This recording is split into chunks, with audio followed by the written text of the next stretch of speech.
Welcome to the best and most listened to water treatment podcast out there, Scaling Up H2O.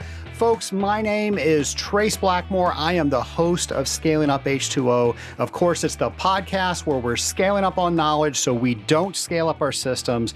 And folks, I am so humbled of all the people out there that are telling other fellow water treatment professionals about scaling up H2O. We are having tremendous traction in getting new water treaters out there. Of course, don't stop. If you know somebody that does not know about this show, please let them know how they can subscribe to it. As you know, because you all help me so much with material and letting me know what the show needed to cover, we are now coming at you each and every week, and I love doing that. I love answering your questions. I love it when you guys let me know exactly what it is that you want me to talk about. And of course, I'm going to ask for it again, so go to scalinguph2o.com, leave me a voicemail, and I could play your voice on the next episode of Scaling Up, asking me that question. Of course, if I do that, you will get the awesome Scaling Up H2O t-shirt. Everybody wants one. How do you get one? Well, you leave me a voicemail message. Well, maybe you don't want to do that. You can go ahead and go on my show ideas page and let me know what questions you have. Folks, we are going to talk to an individual today who has been requested by many out there in the Scaling Up Nation to come back. Of course, I am talking about Kevin Cope, wastewater treater extraordinaire. If you have never met Kevin in person, I tell you, he can tell a story. He's got his Pittsburgh accent. He's got the biggest personality that you'll ever meet, and he's just such a nice guy. And I tell you, one of the things that I want to do is make the industry better. And I will say that I have seen Kevin do this. It's one of the reasons that he teaches everything that he knows to anybody who asks, like myself. It's one of the reasons that he teaches what he does to the Association of Water Technologies. He is able to tell a story like no other. He can paint a picture in your mind. So when he is telling you about what he is teaching, you can visualize it like you are there. Kevin, you are amazing. Of course, you're also amazing because you are sharing that information with the Scaling Up Nation. Folks, I know you are going to love this interview. I know that you are not going to want to stop this interview when you get to your next account. You're probably going to sit in the parking lot and wait for it to finish. I love it when you guys share stories about that. I'm sure this is one of them. I don't need to hope that you are going to enjoy this interview with Kevin Cope. My lab partner today is returning Scaling Up H2O guest and water treatment professional, wastewater treatment professional, Kevin Cope of Brentag North America. How are you, Kevin? I'm never better, Trace, never better. Thanks for asking.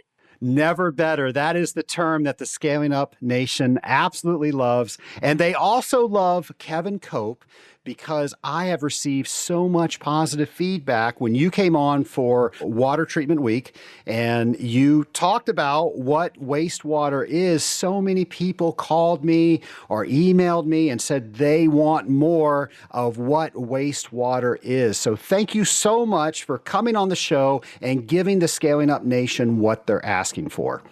Well, listen, my pleasure. I had a great time. It's really an honor to be able to give that information to everybody. And again, I thank you for having me. So it was great. Thanks. Well, I appreciate you doing it. We're going to talk a lot about the complete wastewater process and what a water treatment professional can and should do today. But before we get there, we're recently seeing each other. Of course, we're recording this and we're going to air it later, but we recently saw each other at the Association of Water Technologies annual convention and expo. So I want to ask you, how did that go for you? Went very well. I mean, had a great time. My wife was able to join me. It was actually my last meeting on the board. Got to say goodbye to everybody at the end of that. But I thought it was an excellent convention. We had a kind of, from a business standpoint, Brentag standpoint, had a great convention, got to meet everybody we wanted to meet and meet some new folks. And it just was fun. It was just a lot of fun for everybody involved. Little hot, but fun for everybody. Yeah, Orlando was a little bit warm. So were you on the golf course? No, I'm an artist, and people say, "Why are you an artist?" And my answer is, I'm an artist because it keeps me off the golf course. So that's my answer. Yes, that's what I heard. Well, people were melting on that golf course. It was hot. I wasn't out there either, but that's when you ask people, "Hey, how'd you play?" They'd say it's hot. So that's the answer you Yes, got. that's what I heard. I also am $50 richer because of Brentag North America. Now, I enjoy marketing. Marketing's something that I always get into. So when I see signage, I want to see what they've done because, quite frankly, if it's good, I want to copy it. And I'm reading all of the signage and I'm reading everything that Brentag North America can do on one of their signs. And I see chili cheese fries. And I was like, what? What are they talking about? I come up to you and I ask you, are you guys now selling chili cheese fries? You start busting out laughing. And how about you continue the story from there? Well, it was actually my boss, a gentleman named Brian Leota, who came up with the idea because, we obviously have meetings prior to the conference. And what do we want to achieve? Who do we want to meet with? Things along this line. And Brian is always trying to, look different ways. And the signage, and we had the opportunity to put the sign on that one pole. And Brian came up with the idea, let's put chili cheese fries on there to just see if anybody is really reading the signs.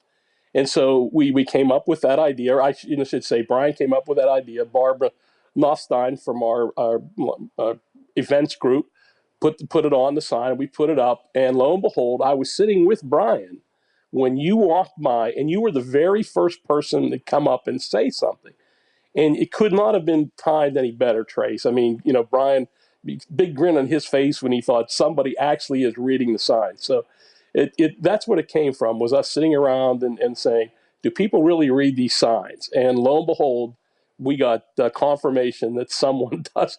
We actually had 3 people that came up to us and said that they had seen that. But that's how that all started, was just a bunch of people sitting around trying to come up with some ideas that how could we make this a little more interesting. And that's how that occurred. So thank you, because you could not have picked a better time and a better situation to say something about the chili cheese fries. Well, Kevin, I love that idea. That's so solution oriented. You guys are wondering, you're spending all this money on the advertising, of course, the space to put the advertising on. Is anybody actually looking at this? What can we do as a company to get some feedback to see if they are looking at that? I love that. That's solution-oriented thinking. Well, thanks. And like I said, I give all credit to Brian Leota on that one. That was Brian's idea and is very, very well received. So, and again, thank you for seeing it. We really appreciate that. So, well, thank you for the $50 Visa gift card. I'm going to buy $50 worth of chili cheese fries now. There you go. There you go. So I'll probably go to the Vortex. Have you been to the Vortex in Atlanta? You don't mean the. That's the big skull. Oh no, I was thinking of the Varsity. No, I've not been to the Vortex. I've been to the Varsity. Well, the Varsity would also be a good place for the chili cheese fries. So both of those would work. So when you're in Atlanta next, we'll get some chili cheese fries at one of those places of your choice. Would look forward to that. Would look forward to that. All right, so let's get to the episode issue. And we've got a lot of listeners out in the Scaling Up Nation that do wastewater treatment, and we have probably just the same amount that don't do wastewater treatment, but they want to, or they're just starting. So, Kevin, what I'm hoping that we can do is visually paint for the Scaling Up Nation what we need to do step by step, of course, in a general sense, because we're not at a particular plant, and paint that picture for what people have to do and what they can expect during a wastewater survey. Okay, we can do that. We can do that. So let me start you up. So Okay. we are now getting out of our car. We've pulled up to the plant. Of course, we've had the conversation going up to that customer's location. Now we've parked the car. We've probably looked at things as we drove in. Now we're outside of the car. We might be grabbing equipment. What are we doing? And take us from there. Well, I want to just be real clear that we've already talked with the plant and we know exactly what their needs are. They need to meet discharge limits. They need to reduce costs. They need to reduce the amount of sludge they're generating. So we've already found that out. That has already been done. And now we're going into the plant for the first time to survey the plant and run some tests and understand, how can we help this customer? So we're at that point now because we went through a lot of that when we did the last podcast, the preliminary information that you need to obtain before you start to run a test. So we're past that. So when you walk into the plant for the very first time, obviously you go through all the safety requirements, make sure you have the proper PPE, make sure you've signed all the specific documents you need. So you're walking into the plant for the first time. And each plant is going to be different. But one of the things that you're going to find out is every time you tour a plant, the person that's taking you on the tour will tell you, this is the most unique thing you'll ever see. And I've been doing this now for 40 years, and I can count on one hand and one finger the only most unique thing I've ever seen. But at the same time, it's unique to them because they don't have the opportunity to see all these different facilities. So, yes, it is very unique to them, but that's their only one single point of reference. So I'm always cautious to say, wow, that is really unique. I've seen something similar to that, but just be aware of that's one thing that the customers will tend to, tell you that this is the most unique thing you're going to see. And so we do, as you know, I do the wastewater training for the AWT, and we do a section on walking people through the plant. And if you look at a typical waste treatment plant, they'll have some of these, some they won't have, some they will have, some will be continuous, some will be batch. But some of the areas that we're going to focus in on talking about are what's called screening, equalization, primary treatment, biological treatment, sludge thickening, sludge dewatering, and filtration. So those are the, 7 things that you potentially can see in a plant. Again, not every plant will have this, but every plant could have this. And so when you just start thinking about, the original, the first thing you're going to come into is screening. And what screening is really an area where you're taking out the big things, the large pieces of maybe a piece of pipe that falls into the plant, or somebody's hard hat, or gross amounts of oil, or gross amounts of heavy solids. And we call that screening. And that's really done just to keep any of this real big stuff from coming into the plant, screwing up, pumps, plugging up piping. So, it's called screening. Sometimes it'll be nothing more than a big open pit. Sometimes there'll actually be screens. And all that's designed to do, again, is to get the big junk, as it were, out of the wastewater. So, again, that's the first thing. And typically there, you really aren't going to do any testing. It's there just to remove things. And then the next really important area you're going to come to is what's called equalization. And what equalization does is it basically takes and equalizes not only the flow of the water, but all the contaminants. And Dave Ritz does a really great job of explaining equalization. And if you would think of like waves, real high waves like you see when somebody's recording music, and I'm sitting here drawing it with my finger in the air, but the waves are very, very high and up and down, up and down. And then it comes to the equalization tank. And then at the other side of the equalization tank, those waves are very, very small, not as widely spread. And really what the equalization tank is doing is equalizing the flow and equalizing the contaminants. And the reason that that's important is as those contaminants come in, or the flow, and you're trying to treat those, you're constantly, if you don't have good equalization, you're constantly turning up or turning down your pump, and it makes for a very, very, very difficult treatment program if the equalization is not adequate or even in place. And a lot of times, that's one of the biggest problems that we see is people just don't have adequate equalization. So I don't know if I'm being real clear on that, but that sometimes we can feed chemical into the equalization, but for the most part, it's really just there to equalize the flow into the plant. All right. Sure, I think that makes perfect sense. Yeah, and that's really a very, very important, part of a treatment plant that we see, even if it's a batch treatment or if it's continuous. And the difference obviously with batches, you fill the tank up, you put your chemicals in and allow the reactions to occur. Continuous is the water's flowing continuously into your facility and you're treating on a continuous basis, and the water is being clarified through some kind of a continuous operation.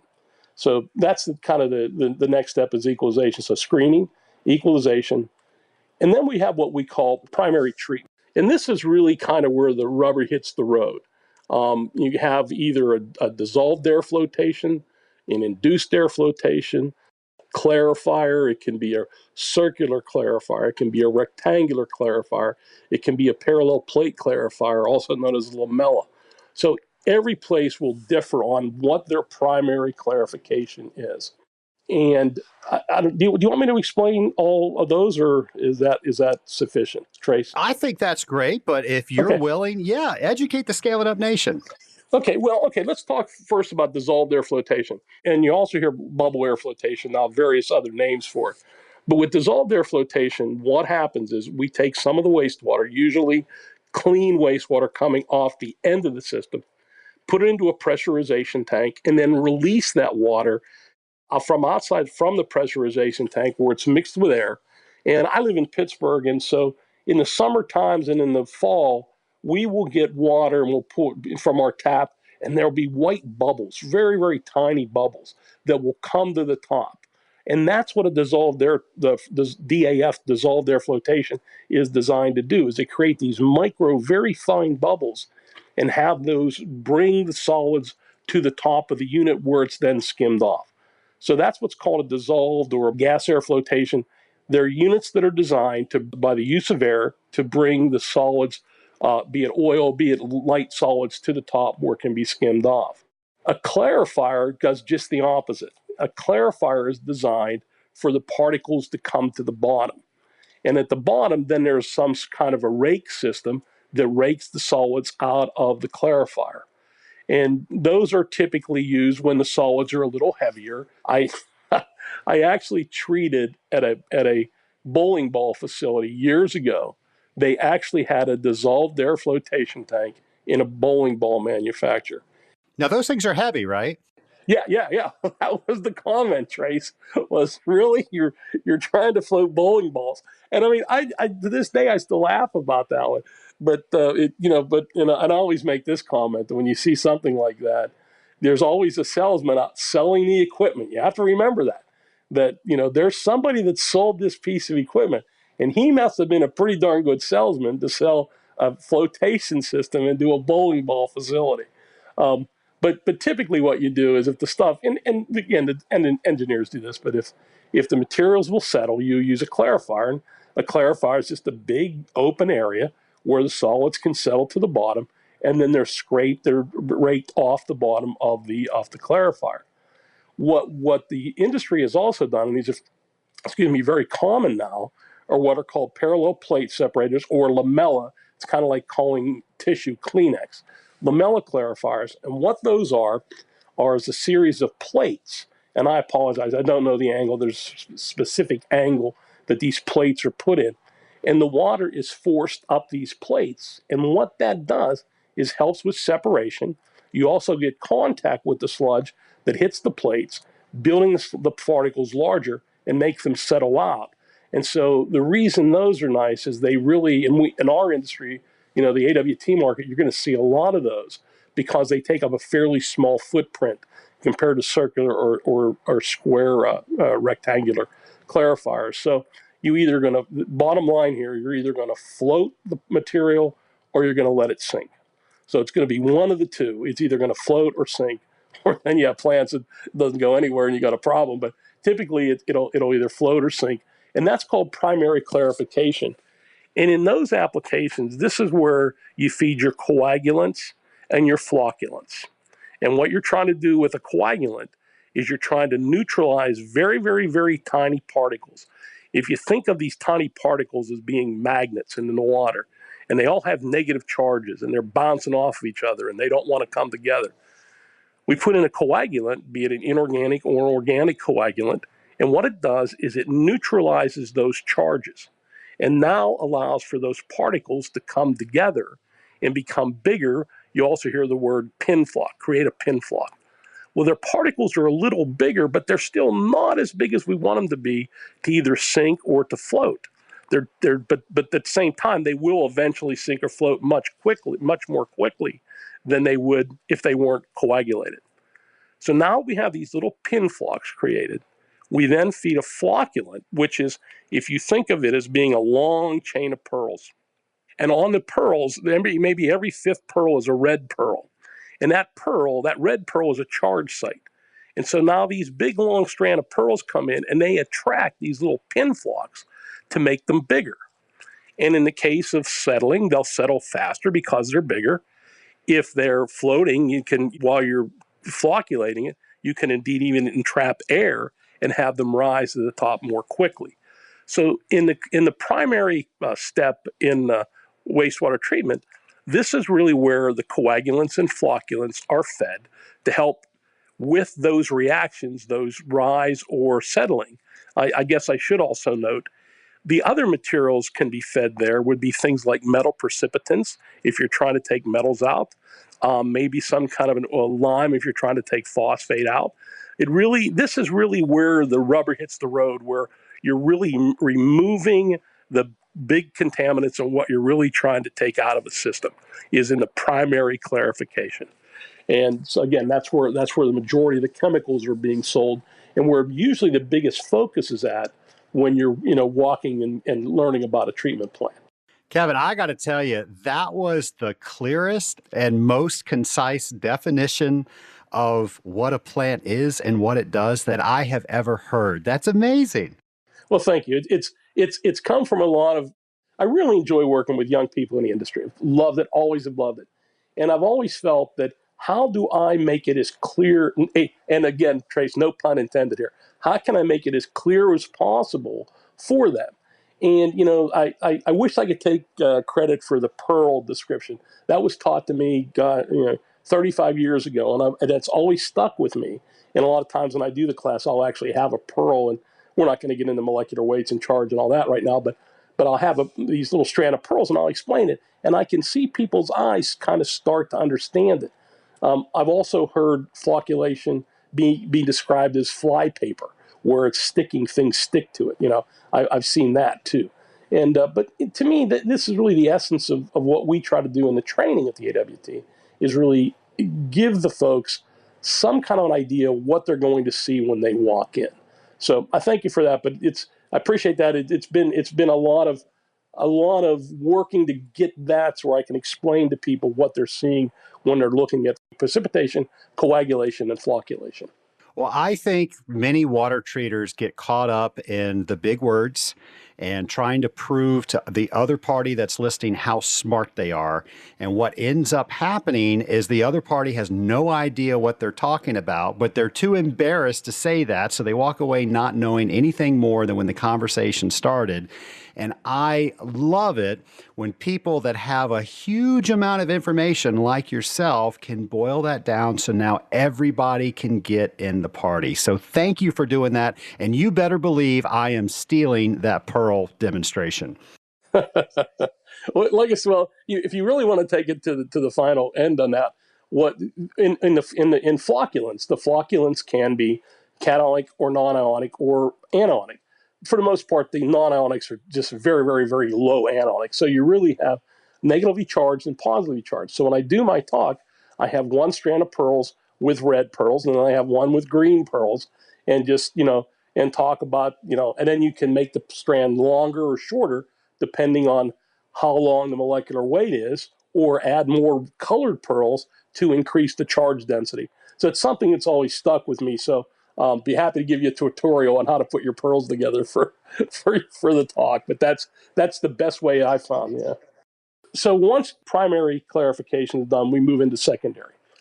And secondary clarification is really where you're going to take out some of the dissolved materials, specifically the BOD, COD, things that can be biologically broken down. All right. In our industry, I don't know what the percentage would be, but I don't think we're going to see a lot of the secondary treatment. We may. A lot of the food plants, almost every food plant will have secondary treatment. And what happens there is you have bugs. And when I started in this industry, and the first time I heard somebody call them bugs, I just looked at them like, really? That's the word you use? And that is the word that is accepted when we talk in this industry. So what happens is you have these aeration ponds where bubbling air all the time. And there's bugs in there. And these bugs will eat the organics and break them down. Okay?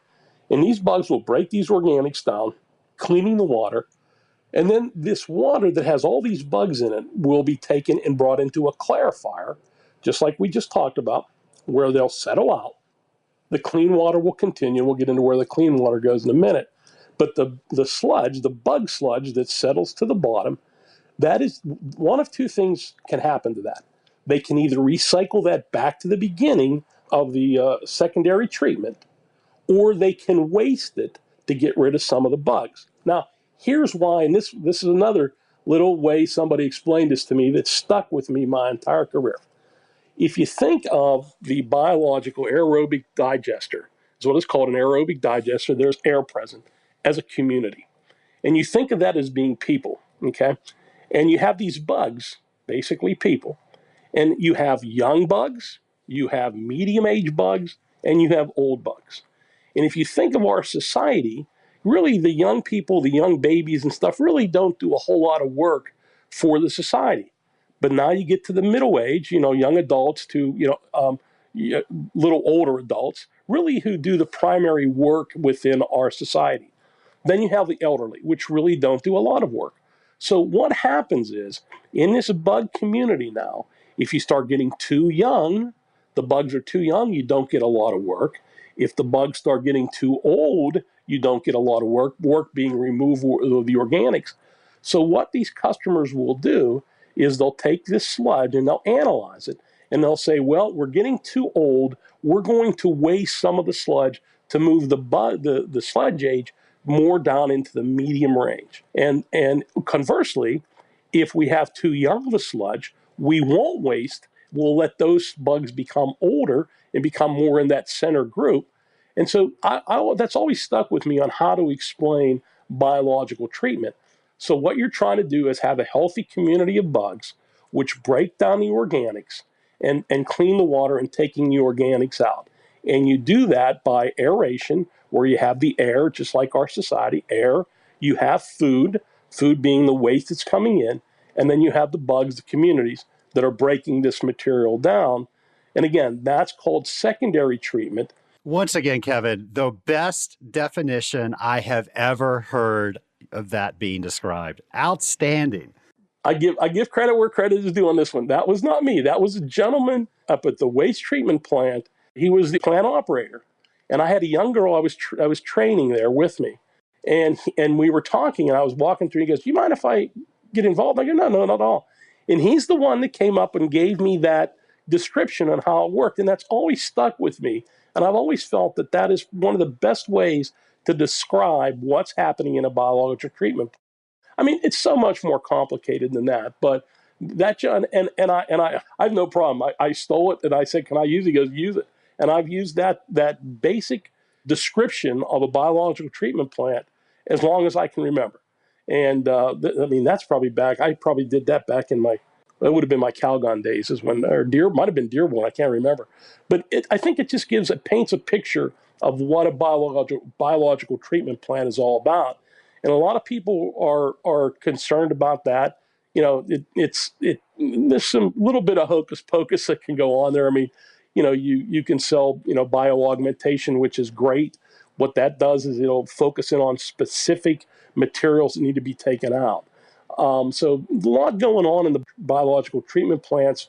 But thank you. And again, that description with something that an operator, and boy, I'll tell you what, I get a little aside here. You get to know the plant operators. These guys work with it every day, and I've learned so much from those guys. They have taught me so much information because they deal with it every day. And I think the true water professional takes from one plant and makes it work, or not makes it work, but uses that information to help the next plant. Totally agree with that. Totally agree with it. I really, really enjoy working with the operators and, hearing their troubles and why they do what they do and, what this happens and things along this line. So, but thank you. But that's basically in a nutshell. And when you're looking at a secondary treatment, some of the things you can sell is if the sludge age gets out of whack, if it's a really good sludge age, you don't need a polymer to help it settle. It'll settle on its own.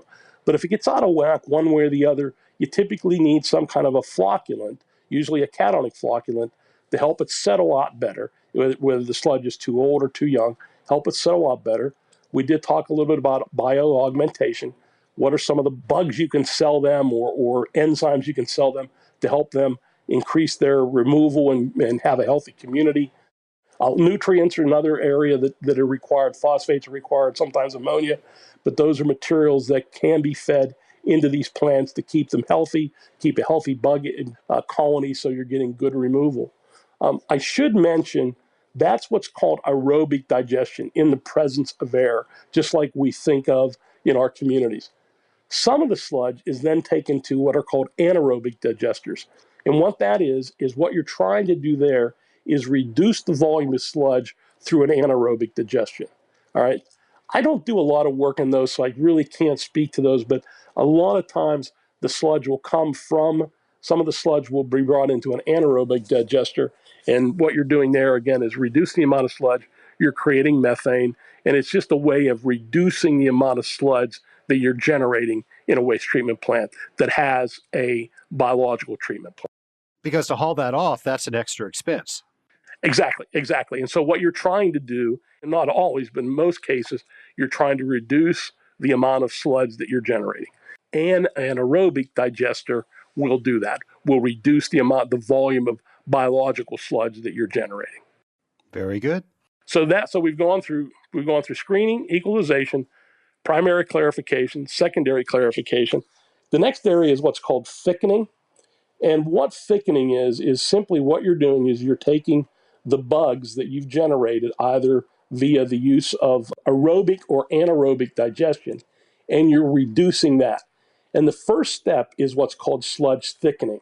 And what you're simply doing there is, if you were to think very much just like a clarifier we've already talked about, you're bringing that sludge in there, and there's a lot of water in that sludge.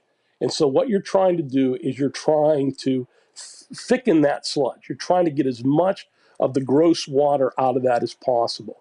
And simply there, typically a flocculant is used, sometimes a coagulant and flocculant, but you're trying to just simply reduce the amount of water coming out of the biological treatment plant. And again, it's called sludge thickening. Again, it's basically a clarifier. I have seen DAF units being used also, but some kind of a piece of equipment to take gross amounts of water out of the biological sludge prior to the next step. So what's called the thickening step. And not all plants will have that. Again, back to one of my very early comments, is not every plant will have this, but just understand that people can have it, and it's really basically a thickening step to take gross amounts of water out. All right? And so from thickening, the next step, and really very important step now, is sludge dewatering.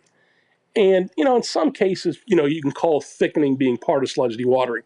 But the sludge dewatering is really where you're taking the sludge and you're taking as much water as possible. Trace, it's amazing. To this day, when I see sludge coming off the end of a centrifuge or off a belt press or off, a plate and frame press, there can be 60 to 70% water in that sludge. And I stand there and I look at that and I say, really? I mean, it looks dry. I mean, so it always just amazes me is how much water, even after sludge dewatering, how much water can remain in that sludge. But basically what you're trying to do, and it's going to be a little difficult to explain this, but you're basically trying to coagulate or flocculate the flocks, making them even larger, and which then repels the water from the sludge. And then you take, and in the case of a belt press or a plate and frame, you put that sludge either onto a like a cloth, and the water then percolates through the cloth, leaving the remaining sludge behind. And in the case of a belt press, it's pressed a little more to get more of the water out. In the case of a plate and frame, it's pressurized by the pump to push more water out of the sludge. And you're always constantly trying to dry the sludge, reduce the amount of water, reduce haul-off costs. Or in the case of a centrifuge, you're spinning it and spinning the solids out of the sludge to make a drier, what we call a drier cake. So it's sludge dewatering, and sludge dewatering from a lucrative standpoint can be very lucrative. We always joke, a centrifuge and a belt press will take polymer, a plate and frame typically does not.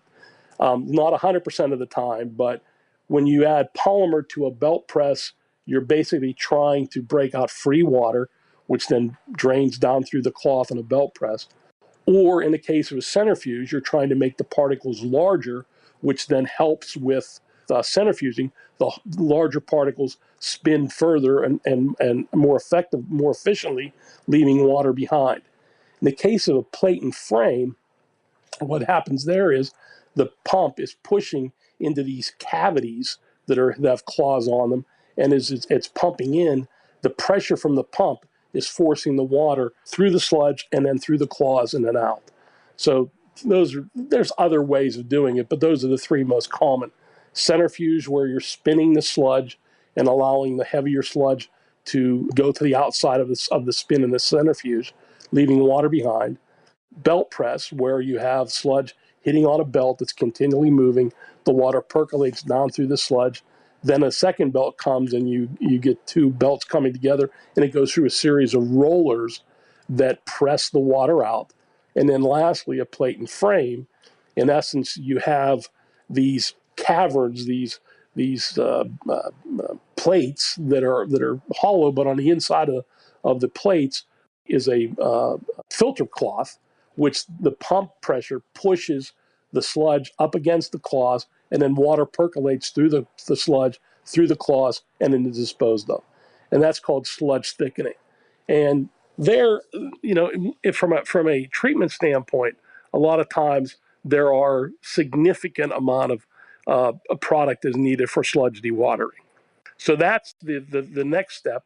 So we've gone screening, equalization, primary clarification, secondary clarification, thickening, sludge dewatering, and then lastly, the last, and again, this is not always, but filtration. And what happens in filtration is what you're trying to do there is you're trying to take the last small amount of particles that may carry over from the clarifier or carry over from the DAF unit. You want to take those out. So there'll be some kind of a filtration step at the end of a waste treatment plant. And it can be sand, it can be a variety of different mechanisms used to just basically filter. And it's really just kind of the last step to reduce any kind of carryover that you might get from the waste treatment plant. And there, you can do some things there with polymers to help with catching any of the last little bit. I've seen companies do what's called a pre-coat, where they'll feed polymer prior to the filter, coat the particles, and then whenever the particles come through, they tend to stick a little better to the sand or the media, whatever the media may be. So I know that Nalco had done that quite a bit back when I was in the field. Quite often they would do what's called a pre-coat of a sand filter. So, and that's the last step. So that's basically walking someone through a waste treatment plant. These are the steps. You're not going to see them all, but these are things you could see. And my recommendation is, when you're going through, ask what are you trying to do here? What are you trying to remove? What is this piece of equipment used for? The operators love to tell people about their plants. So I've always found it fascinating, how they explain things, and willing to work with you to really explain what you're trying to do in a facility. Kevin, this has been fantastic. Again, those were some great explanations. So I want to thank you for that. I want to bring you back and let's next week talk about what the water treatment professional needs to do now that they know what's inside the plant. I would be honored to do it again. Excellent. Nation, I told you that Kevin Cope is just fantastic when it comes to painting pictures, just like you are there. I know you are all walking through the wastewater plant as he is describing it. And folks, there's just so much great information. We are going to continue with Kevin next week. So I look forward to talking with all of you next week as Kevin Cope joins us to conclude this episode. Have a great week, folks.